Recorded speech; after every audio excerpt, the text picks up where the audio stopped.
Olá, começa aqui o Religare, Conhecimento e Religião. Hoje eu recebo o filósofo Luiz Felipe Pondé para conversar sobre o livro Os 10 Mandamentos mais um, Aforismos Teológicos de um Homem Sem Fé. Pondé, seja bem-vindo ao Religare. Eu que agradeço o convite, é um prazer estar aqui com vocês. Acompanhe as notícias da TV Horizonte pelo nosso site. O nosso endereço é www.tvhorizonte.com.br. Você pode também acessar o Religare através do YouTube e compartilhar os nossos vídeos com seus amigos. Você pode também encontrar o Religare nas redes sociais. Basta procurar por Religare, Conhecimento e Religião e deixar os seus comentários para a nossa equipe. Pondé, como é isso, aforismos teológicos de um homem sem fé? É um livro sobre teologia, de alguém que desde os 12, 13 anos começou a ler a Bíblia e sempre foi encantado por essa literatura e reconhecendo nela uma sabedoria muito grande, mas que é uma pessoa que não, como sou eu, né? Uma pessoa que não tem vida institucional religiosa, não tem fé no sentido de achar que no final tudo vai dar certo, posto que a origem vem de um Deus bom, né? Então, o sem fé significa exatamente isso. Como eu falo no livro, quer dizer, eu não vivo com o pressuposto de que no final tem que dar certo, ou se não deu certo, porque não chegou o final ainda, já que na origem você tem um princípio que seja bom. Eu não tenho essa experiência. Você também fala no livro da experiência de uma teologia selvagem. Em que medida ela se aproxima disso? Essa ideia de teologia selvagem, ela me veio, na verdade, do Nelson Rodrigues, né? Quando eu escrevi o livro sobre o Nelson, Filosofia da Adúltera, eu falo que o Nelson faz uma filosofia selvagem na obra dele. E por quê? Porque é uma filosofia sistemática, sem referência, digamos assim, não tem nota de rodapé, né? Claro, no caso dele, muito no jornalismo ou na criação dramatúrgica. E quando eu digo que esse livro é uma teologia selvagem, é porque é uma teologia de alguém que quer falar o que pensa e não está a fim de ter que seguir um rito que a gente conhece como acadêmico de fontes, que eu acho muito importante uma vez que você vá trabalhar dentro desse registro. Mas às vezes eu acho que fica um pouco longe da vida real das pessoas, né? Então é uma teologia selvagem também, porque eu falo exatamente o que eu penso. E a gente sabe que é muito difícil falar o que você pensa quando você é do mundo intelectual. Esse homem sem fé se entende também como um ateu místico. Essa ideia do ateu místico é uma coisa que surgiu muito ao longo dos anos em que eu e o Faustino Teixeira, da Federal de Juiz de Fora, a gente fez 12 seminários de mística e eu tenho alunos que estudam mística, eu tenho um interesse pessoal pelas descrições de experiência mística.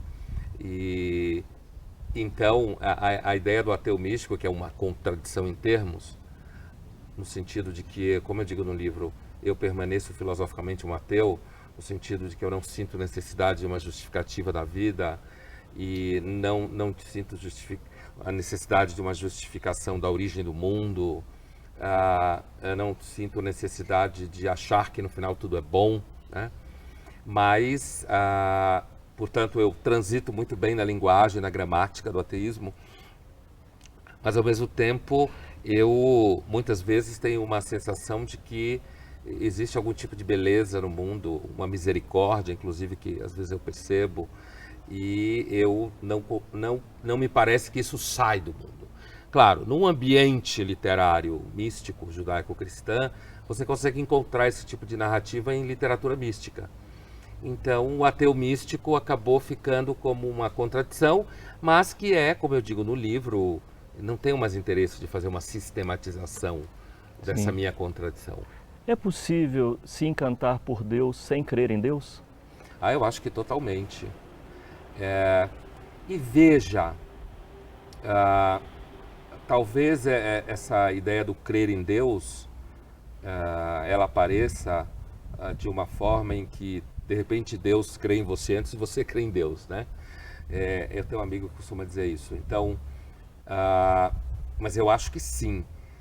Não unicamente como uma leitura que você faz e aí, sei lá, você se encanta com Raskolnikov do Crime e Castigo, com a Nastassia Filipovna do Idiota, né? Do livro do Dostoiévski, que são personagens encantadores. Mas também pelo fato de que não existe personagem como Deus na literatura ocidental. Né? Nível de complexidade, de poder.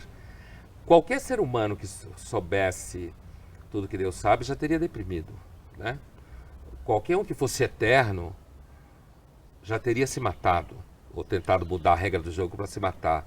Então, esse caráter transcendente, né, absolutamente transcendente, é encantador. Ao mesmo tempo que características como duro, justiceiro, misericordioso, coisas como... Me parece absolutamente razoável a ideia de que só alguém que não precisa de nada pode amar incondicionalmente. Eu vejo muita racionalidade na teologia judaico-cristã, no sentido do que compõe o personagem de Deus e os desdobramentos morais disso. E então, me parece que encantar-se com Deus talvez seja mais importante do que crer em Deus.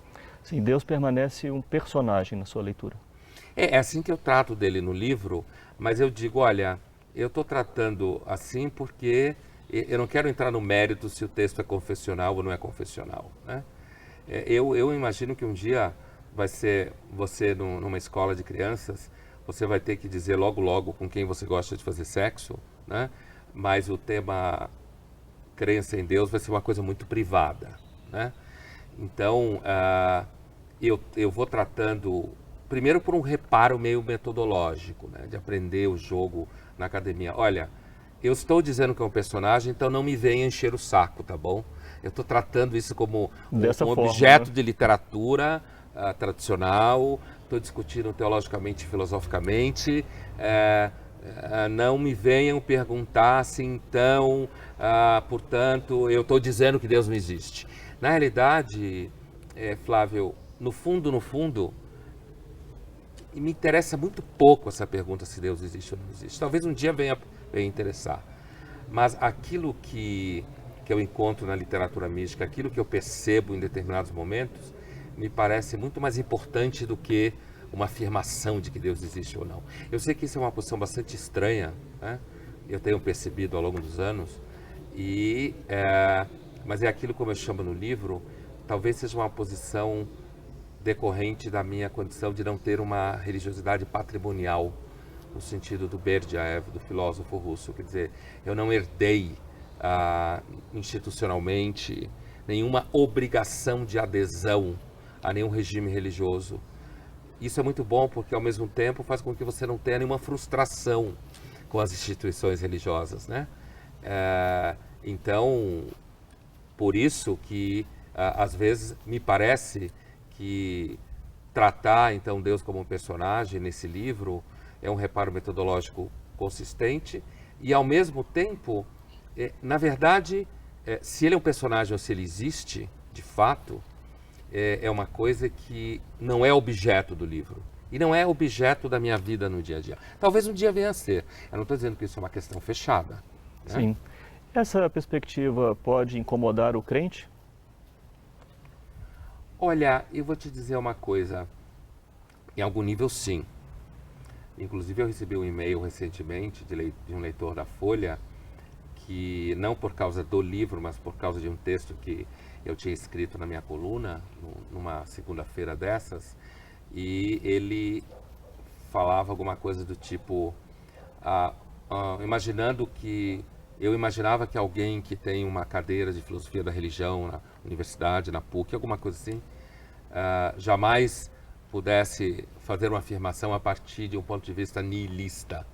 Tinha uma cobrança ali, né?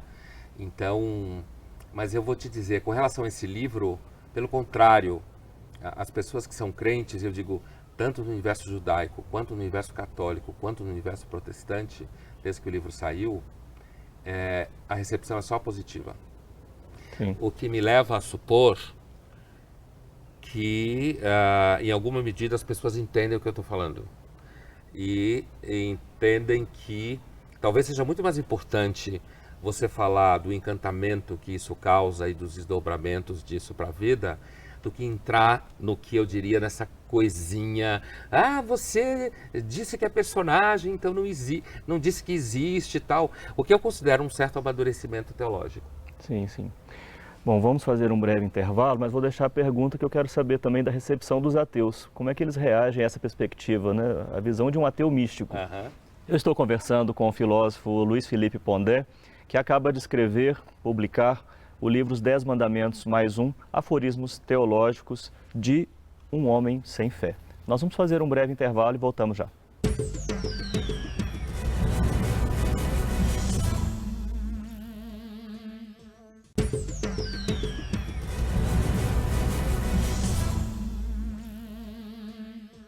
Estamos de volta com o Religário. Hoje eu recebo o filósofo Luiz Felipe Pondé.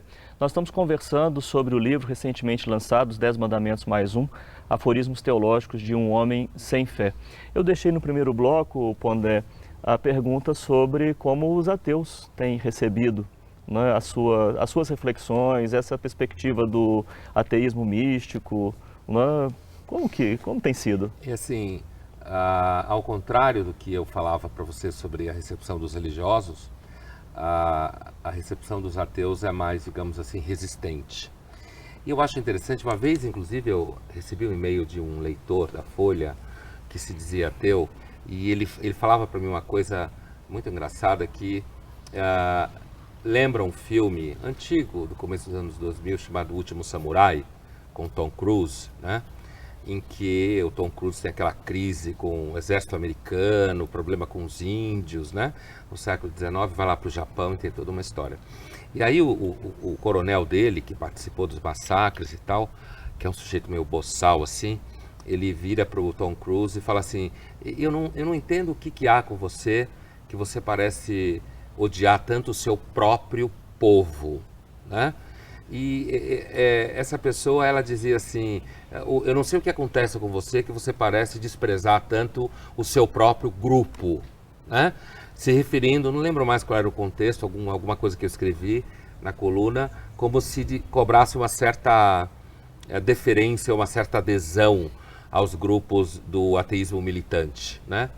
E eu conto isso pelo seguinte, porque, primeiro, essa coisa de achar que tem que ter uma adesão ao grupo, não, tudo bem, isso deve ser uma herança evolucionária, de bando, que a gente tem. Mas, assim, os ateus, em geral, eu divido os ateus entre ateus militantes e ateus não praticantes, né? Então, assim, os ateus militantes, que normalmente a maioria, eu tenho a impressão que a pessoa chega ao ateísmo com um esforço muito grande e chega ao ateísmo como uma forma de briga com o pai. Certo? Tem problema com instituição, tem problema com autoridade, eu estou fazendo uma análise bem psicológica, mas é assim que eu penso mesmo nesse sentido. Então, a pessoa chega ao ateísmo como o resultado de um grande esforço e uma atitude muito reativa a qualquer existência, no caso de um ser absoluto e tal. Então, esses ateus, que pelo menos é a maioria do que eu conheço, reagiram e reagem muito mal, como tem reagido ao meu trabalho em momentos em que também apareceu alguma coisa nesse sentido teológico, como se fosse uma espécie de traição, né, da causa. E como eu não tenho causa, isso é uma coisa que também normalmente gera problema, porque a gente tem uma ideia de que todo intelectual tem que ter uma causa. Eu já acho que as causas atrapalham a vida intelectual, é o contrário. Então, cobram de mim assim. Agora, os ateus não praticantes, não. Esses entendem... Eu acho, na realidade, Flávio, assim, o ateu militante é alguém imaturo, falando no sentido psicanalítico, né?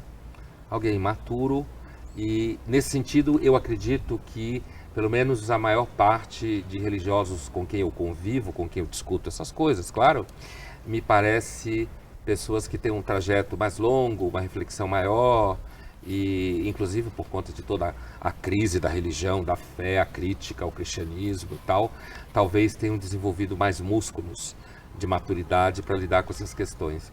E o ateu militante é aquele adolescente que acha que pode julgar todo mundo. Sim. Pondé, quem você escolheu assim, como companhia, né, para esse livro? Há um cineasta, escritores da filosofia, da literatura russa. Como é que você apresenta essas companhias, né, aqui no seu livro? Essas companhias, começando assim pelo Kieślowski, pelo cineasta polonês, é porque esse livro, ele é muito fruto de um curso que eu já dei 2 vezes em São Paulo, um curso em cima da série do Kieślowski, chamada Decálogo, né, para a TV polonesa, que é uma série feita, que foi ao ar na segunda metade dos anos 80, na Polônia, e passou aqui no Brasil várias vezes e tal, e que é muito acessível hoje em dia, seja em box de DVD, seja pela internet, onde ele tem um capítulo para cada mandamento e ele faz uma reflexão do seguinte ponto de vista: em que medida os 10 mandamentos falam conosco hoje? Esse é o espírito do livro, né? Digamos assim, o caráter contemporâneo dos 10 mandamentos. Então, nesse sentido, eu o escolhi porque ele sempre esteve comigo na minha reflexão sobre os 10 mandamentos. Então, eu falei, olha, na hora que eu vou escrever um livro desse, eu não posso deixar de conversar com Kieślowski também. Agora, os filósofos, gente como Nietzsche, por exemplo, o Nietzsche foi o primeiro filósofo que me marcou na graduação de filosofia, né? Então, digamos assim, foi o primeiro filósofo que eu li sistematicamente. O primeiro filósofo que eu olhei e disse assim, será que eu sou nietzschiano? Né? Não é o que eu penso hoje em dia, mas assim, então é um filósofo, eu aprendi muito com o método do martelo do Nietzsche, certo? Essa espécie de fúria nietzschiana, de ir para cima da coisa e demolir, bater. E então o Nietzsche também, ao mesmo tempo, a sensibilidade que o Nietzsche tem para o que ele chama de religião estética, ou que a gente chama de religião estética a partir do Nietzsche, que tem muito a ver com a minha ideia de ateu místico, certo? Esse conceito absurdo aí. Então Nietzsche foi sempre um parceiro natural em muitos livros que eu escrevo, inclusive nesse. Inclusive no sentido que eu digo no livro, que às vezes eu tenho a impressão que você está de fora da crença institucional, é mais fácil de você lidar com Deus, no sentido de entender o conceito, entender a narrativa, entender o que está embutido dentro dessa tradição. Girard fala de Nietzsche como um dos maiores teólogos. Então, exatamente isso. Eu acho que o Nietzsche ele tem uma experiência estética do que significa essa realidade cósmica e o estar jogado no mundo, né? E essa luta contra o sacrifício e contra a agonia, que ele foi um convidado, digamos assim, natural. O outro autor muito importante no texto é o Dostoiévski, né? Esse é outro que eu já transito há muito tempo com ele, já escrevi um livro sobre ele, e o Dostoiévski, para mim, como disse o Woody Allen no seu último filme, o personagem lá, o professor de filosofia do Homem Racional, esse cara sacou tudo. É a impressão que eu tenho do Dostoiévski, né? Eu até hoje trabalho ele em sala de aula, o Nietzsche também com os alunos, e a perspicácia do Dostoiévski, inclusive para perceber que no fundo o niilista é um sujeito que não consegue confiar no mundo, eu acho insuperável, né? Ele, ao mesmo tempo que ele tem compreensão teológica, ele tem compreensão psicológica, filosófica, e aí tem também autores como Berdyaev, né, que são a espiritualidade do Berdyaev me encanta muito, como ele percebe essa separação entre o que ele chama de patrimonial e a gnose espiritual, que seria fora do registro patrimonial. O Kafka, né, que está muito junto de mim no 11º mandamento, por conta dessa percepção de como a esperança é uma coisa difícil, né, de ter. Então, aqueles que me acompanham no livro são, na realidade, autores, o Nelson também aparece aqui ali, quer dizer, são autores que me acompanham sempre, né? Sim. Eu sou, de certa forma, muito fiel a quem me acompanha. Sim. Como é que você associa a dimensão estética e moral no livro? Então, eu tenho aquele pecado típico que acusa o próprio Nietzsche, né? E o próprio Dostoiévski, quando ele diz que a beleza salvará o mundo, né? Eu sofro daquela acusação típica que é você estetiza a vida, que é uma acusação muito comum. Mas eu não consigo não fazer isso, quer dizer, eu não consigo não ter consciência da crítica que o Nietzsche fez à moral e a demolição que ele fez à moral. Eu não consigo acreditar na fundamentação transcendente da moral. Então, no livro, eu resgato as virtudes morais pela importância que elas têm na construção do sujeito, pela importância que elas têm no amadurecimento do sujeito. Então, não como um valor moral em si, porque eu acho que isso não sustenta ninguém, mas porque isso faz parte de um processo do ser humano, assim como ele tem necessidade de respirar, ele tem necessidade de confiar. Então, eu acabo fundamentando a ética tanto numa necessidade estética do bem no mundo, da confiança no mundo, quanto numa necessidade psicológica do sujeito. Sim. E em que medida, né, o problema do niilismo vai atravessando esse modo de considerar essa relação? Para mim, o niilismo hoje ele é quase uma espécie assim de controle de qualidade do pensamento, né? Grosso modo, eu diria assim, eu só confiaria num teólogo niilista. Quer dizer, eu acho que o niilismo ele é um pressuposto porque ele garante que você não está, na realidade, hipotecando Deus a serviço do seu terror diante do nada ou da vida, ou seja lá do que for. Então eu vejo o niilismo como uma espécie de... Como eu via a epistemologia na época que eu estudava epistemologia, né, o pós-doutorado sobre isso. Eu vejo o niilismo como uma espécie de luta marcial, assim. Nós vamos continuar essa conversa no próximo programa, Pondé. Obrigado por continuar conosco. O Religare é um projeto de extensão do programa de pós-graduação em Ciências da Religião da PUC-Minas. Para conhecer as nossas atividades, acesse a nossa página que está em www.pucminas.br/ppgcr. Um agradecimento especial ao Centro Loyola, que nos recebeu hoje para esta gravação. O Religare fica por aqui. Obrigado pela sua companhia, um abraço muito cordial e até a próxima semana com o novo Religare, Conhecimento e Religião.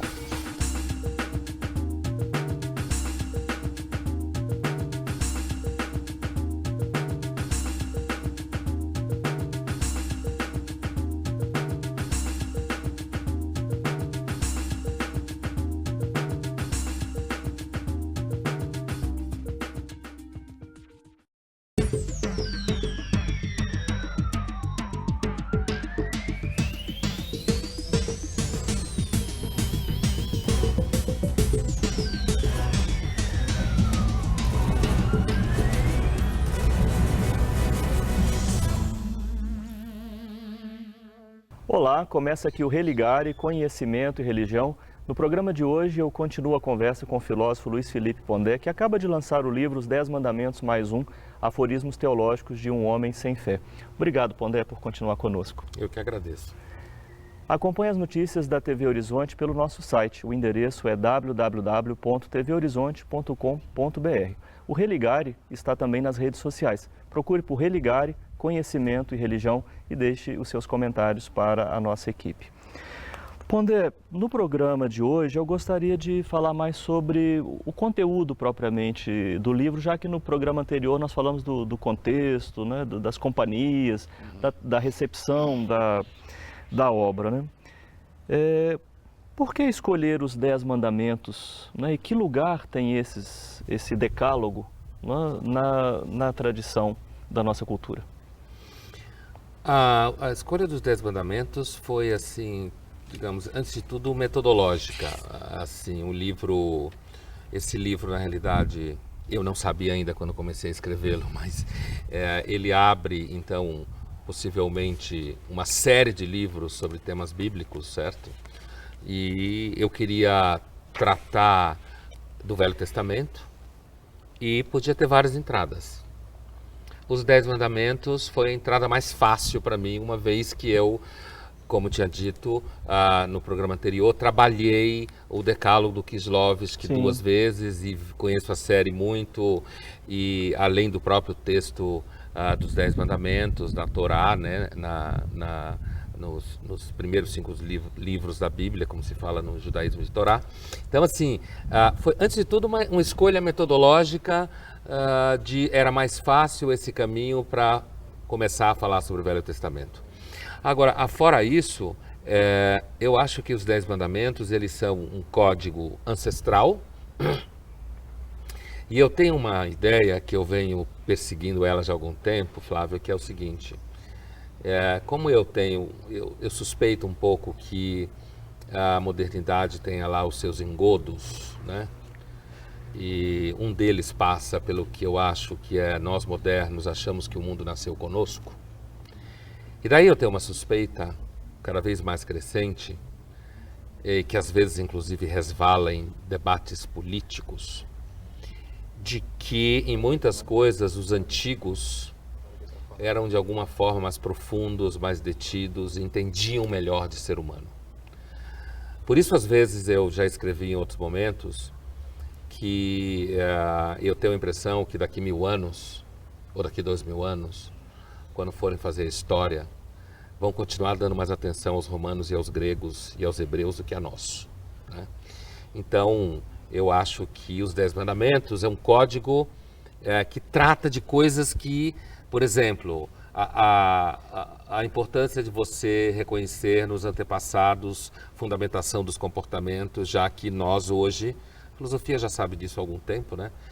Não tem fundamentação a moral, assim, no sentido de que você consegue refazer valores, desconstruir, construir e tudo mais, de alguma forma. Também a questão da idolatria, que domina o primeiro mandamento e domina o Velho Testamento. O tema da idolatria, que eu acho que é bem importante, porque hoje há uma idolatria a si mesmo, que eu acho o pior tipo de idolatria, e acho assim, na realidade, a mais brega de todas, quer dizer, o eu que idolatra a si mesmo e acha que tudo bem parar de acreditar em Deus, aí você passa a acreditar em si mesmo, né? Que acredita sobretudo em si mesmo. Então, eu acho isso o fim do mundo, assim. Eu vejo, inclusive, nesse sentido, a discussão da idolatria no Velho Testamento, a crítica da idolatria no Velho Testamento, quase como uma espécie de controle de qualidade contra você acreditar em alguma bobagem, né? Outra coisa, o tema da mentira, né? O problema do falso testemunho, como a vida se desarticula completamente quando você entende que tudo bem dar falsos testemunhos e mentir, que é uma coisa que domina talvez 80% do cotidiano. Então, eu acho que os 10 mandamentos, eles são uma marca de um código, seja lá quem foi, que fez os crentes de alguma forma, muitos entendem que é uma inspiração divina a Moisés, seja lá como for, mas assim, ele é uma marca da sabedoria ancestral sobre temas que são fundamentais. Por exemplo, guardar dias de festa.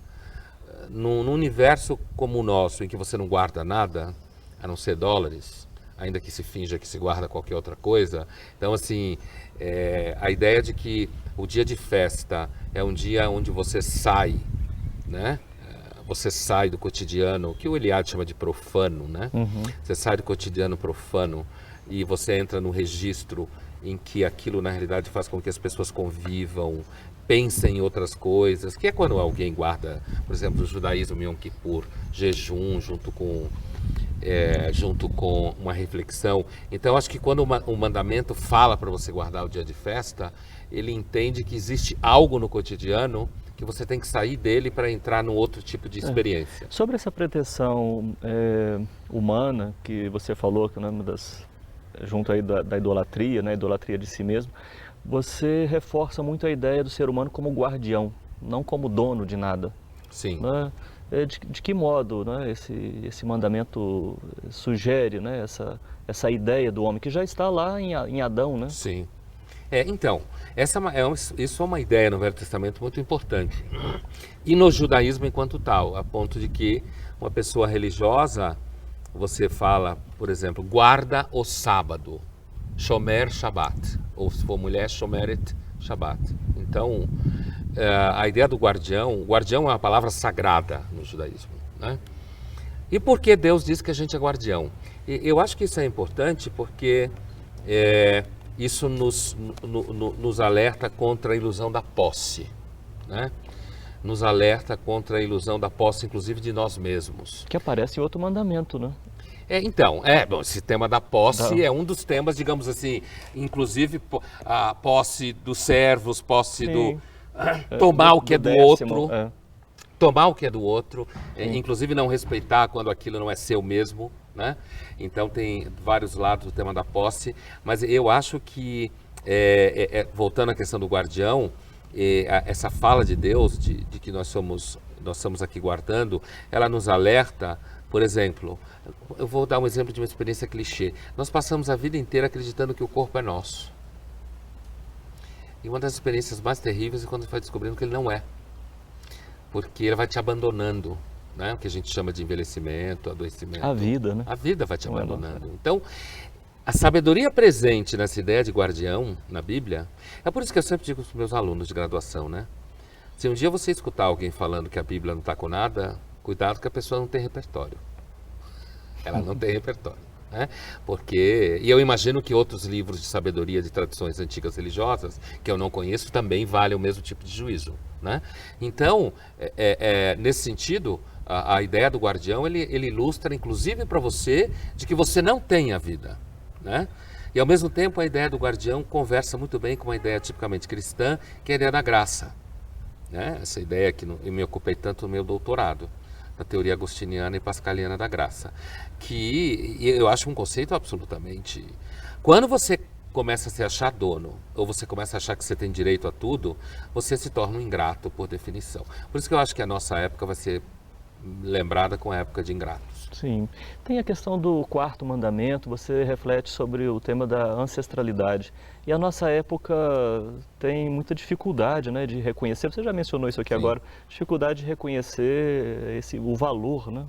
Eu acho que a Do maternidade ancestral. é uma espécie de adolescente de 14 anos, assim, que começa a julgar a mãe e a avó, sabe, uma coisa assim, ou o pai ou o avô. E que é muito estimulado pela nossa época, quer dizer, toda essa obsessão com jovens, né? E às vezes eu escuto gente falando, normalmente querendo seduzir os alunos. Não, porque eu acho que o futuro são jovens. Além de achar essa frase profundamente cafona, né? Eu que convivo com jovens de universidade há mais ou menos quase 20 anos, quase diariamente, eu posso dizer para você que, para a maioria deles, principalmente aqueles que não são bobos, eles sabem o quanto isso é ruim. O peso, né?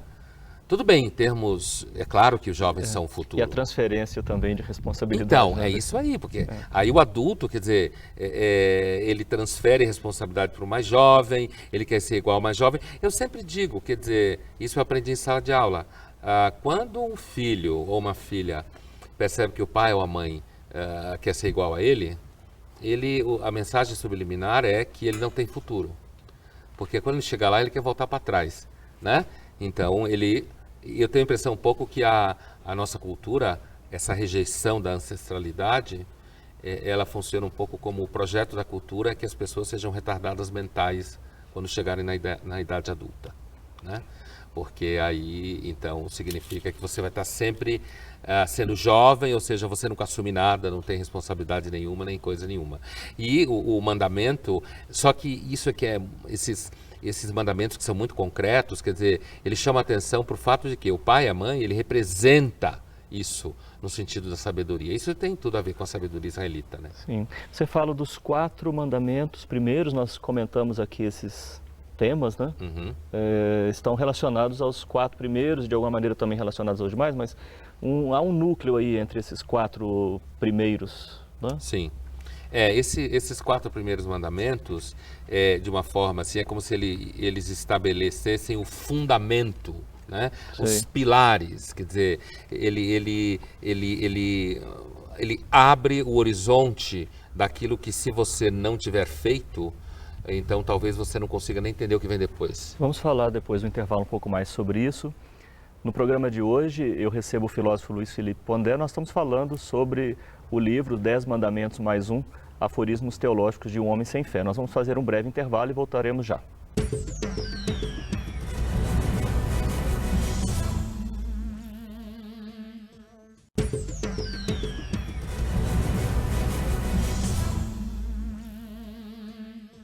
Estamos de volta com o Religare. Hoje eu recebo o filósofo Luiz Felipe Pondé.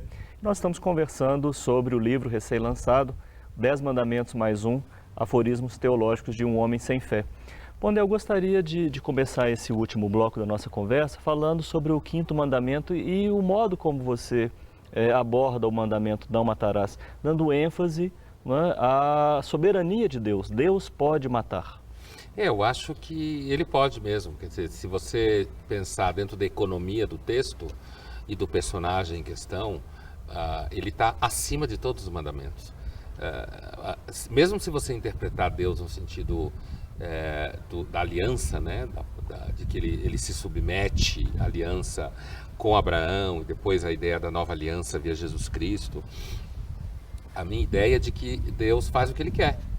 É claro que a gente, nesse sentido, não está dizendo que Deus seja um delinquente, mas que o não matarás é para nós e não para Ele. Visto que a vida é dele, no sentido de que Ele criou a nossa vida, então Ele pode muito bem retirar a vida no momento que Ele quiser. Ele não tem que justificar. Não existe, digamos assim, uma lei que faz com que as criaturas submetam Deus a ela. Por isso que eu interpreto esse mandamento numa chave de soberania de Deus, que Ele está falando para nós não matarmos, mas não Ele.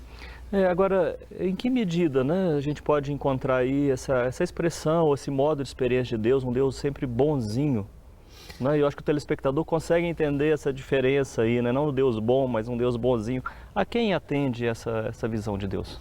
Eu acho que ela atende a um certo marketing da pastoral, assim, quer dizer, ainda mais uma época como a nossa, bastante mimada, em que todo mundo é muito ressentido, em que Jesus só serve se ele ajudar você a emagrecer, alguma coisa assim, quer dizer, a interpretação do Deus israelita numa chave retributiva, né?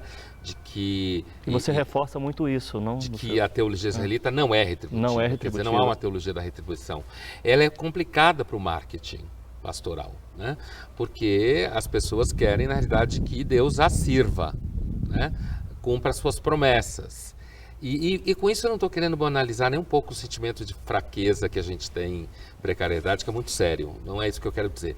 Mas o que eu quero dizer é a ideia de que Deus, por isso, esteja submetido a uma lógica de retribuição. Mesmo na aliança, é muito claro que Deus entra na aliança porque Ele quer entrar, não porque Ele precisa. E aí, se você pensar, por exemplo, no uso do livro do Eclesiastes no judaísmo, e eu acho que Lutero interpreta muito bem Eclesiastes, dizendo que é o livro sobre a graça.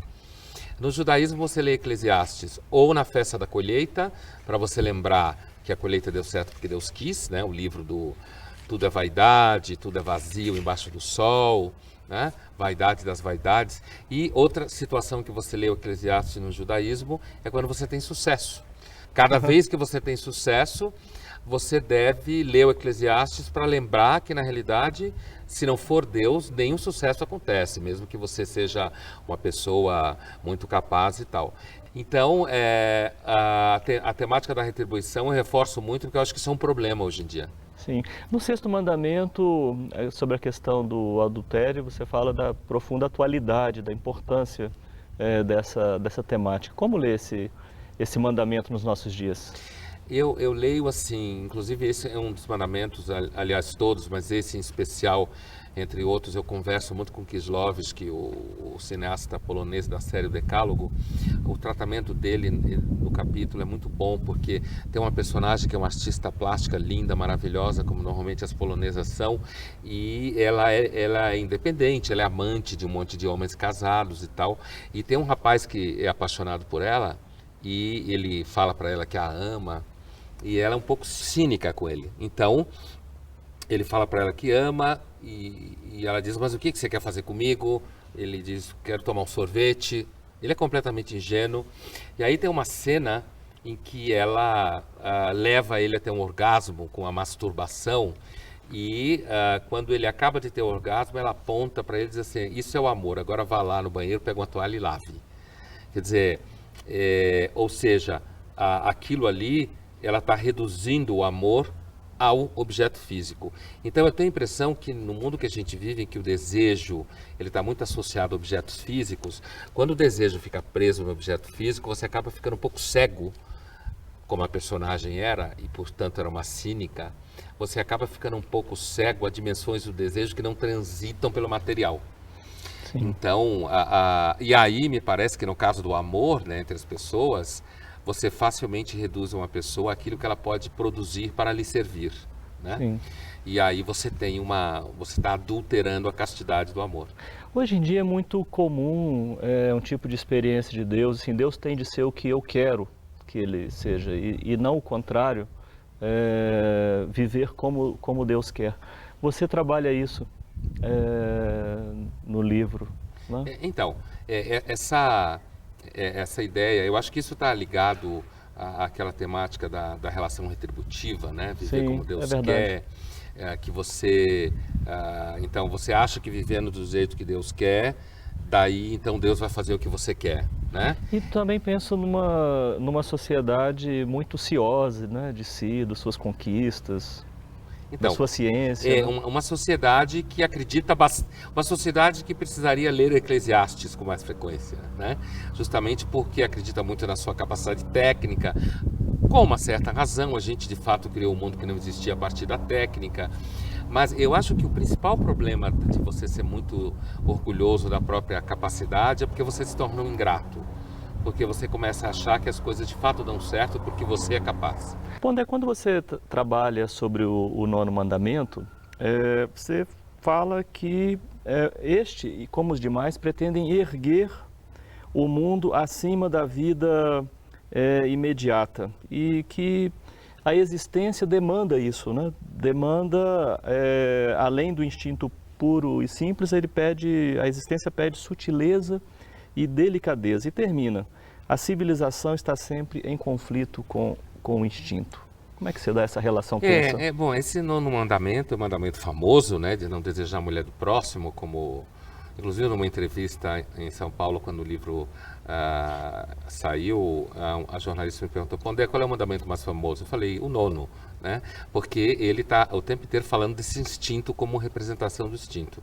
Eu acho que a civilização, ela se coloca com uma certa tensão com o instinto, porque o instinto é um desejo sem razão, no sentido de sem pensamento. É um desejo sem mediação, né? O instinto, para chegar em vontade, ele tem que passar por uma certa mediação do que você considera que pode deixar existir ou não. Mas, ao mesmo tempo, o instinto continua lá. Ele é um destino, o instinto, né? E, de certa forma, o destino do homem é um instinto e não a civilização. Sim. A civilização me parece alguma coisa que, para você mantê-la, você tem sempre que colocar certos reparos e anteparos ao instinto. Qual é o 11º mandamento? O 11º mandamento é terás esperança no mundo, né? Eu, quando comecei a escrever o livro, eu não tinha a mínima ideia do qual seria, e isso era uma condição para escrever o livro do editor. E foi uma parceria muito boa, porque a ideia dele foi muito boa, né? Sim, sim. É possível ter esperança no mundo? Então, olha, se eu for responder para você a partir de uma mera observação dos comportamentos e da vida da espécie, eu vejo a espécie humana assim como uma espécie assim de uma criança muito poderosa, inclusive em relação aos outros animais. Os leões são muito mais sábios do que nós. Inclusive, às vezes eu tenho a impressão que os leões olham para nós e pensam assim, meu Deus, como eles são inquietos, esses sapiens. Né? Acabaram de chegar aqui e acham que sabem de tudo, né? Então, não. Acho que se você olhar unicamente para o comportamento humano, eu tenho às vezes a impressão que a gente só não explodiu ainda, não nos explodimos completamente por um milagre. É por isso que eu tenho a sensação de que, pelo menos para mim pessoalmente, a experiência da esperança é sempre uma experiência sustentada numa ruptura ontológica entre o que o mundo pode fazer por si só e aquilo que é trazido por alguma dimensão milagrosa da graça, né? Eu tenho sempre a impressão, quando eu sinto esperança, que é algum tipo de dádiva. Eu, por si só, seria alguém sem muita esperança. E o pessimismo, então, permanece aí como um companheiro dessa o pessimismo, esperança. Ele para mim é um método, como o pensamento trágico é um método, né? Sim. É o meu martelo, para ser bem fiel ao Nietzsche, assim, nesse sentido. E o pessimismo, para mim, ele funciona com uma espécie de controle, para que eu não hipoteque qualquer forma de esperança na realidade, em nome do meu medo de não existir esperança. Né? Sim, essa é a expectativa do mundo. Eu acho que, veja, se eu faço uma análise meramente científica e filosófica do mundo, não é no sentido que eu acho que a gente vai seguramente se acabar um dia, eu não tenho concepções assim, essencialmente apocalípticas, mas eu acho que a gente pode muito mais se acabar a médio prazo numa forma de egoísmo narcísico, numa forma de hedonismo mimado, numa sociedade que todo mundo quer direito a tudo. Uma coisa que me impressiona é a psicologia da pessoa que pede direitos. Porque a psicologia da pessoa que pede direitos, ela está funcionando o tempo inteiro a partir do que o outro deve a ela. Enquanto que a psicologia da pessoa que realiza deveres é sempre pensando o que é que ela pode fazer pelo mundo. Por isso que eu desconfio muito dessa política dos direitos. Sim. Então, eu agradeço muito a sua participação Eu aqui que agradeço. no Religare. Obrigado. O Religare é um projeto de extensão do Programa de Pós-Graduação em Ciências da Religião da PUC Minas. Para conhecer as nossas atividades, acesse a nossa página www.pucminas.br/ppgcr. O Religare de hoje fica por aqui. Obrigado pela sua companhia, obrigado ao Centro Loyola de Belo Horizonte que nos acolheu.